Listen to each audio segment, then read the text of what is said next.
ఆలయ బ్రహ్మోత్సవాల్లో బ్రేక్ డాన్సులు చేశారు పూజారు. రోడ్డుపై దేవుడి ఊరేగింపు ముందు స్టెప్పులు వేశారు. స్వామీజీల బ్రేక్ డాన్సులు చేయడం ఏంటని భక్తులు విమర్శిస్తున్నారు.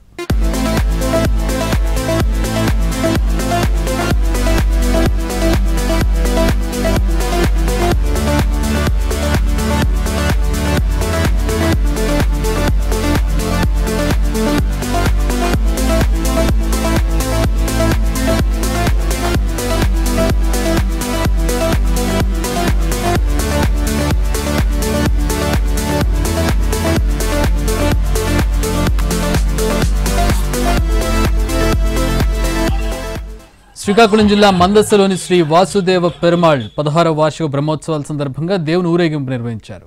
సాంప్రదాయ నృత్యాలు జరగాల్సిన ఊరేగింపు డీజే పాటలు బ్రేక్ డాన్సులతో జరిగింది.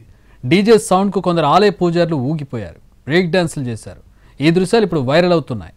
పూజారుల తీరుపై విమర్శలు కూడా వస్తున్నాయి. సనాతన ధర్మానికి ఇది విరుద్ధమని ఆగ్రహం వ్యక్తం చేస్తున్నారు భక్తులు. సంప్రదాయాలను అవహేళన చేస్తున్నారని ఆధ్యాత్మికవాదులు విమర్శిస్తున్నారు. ఈ విషయాన్ని సీరియస్గా తీసుకోవాలని డిమాండ్ చేస్తున్నారు.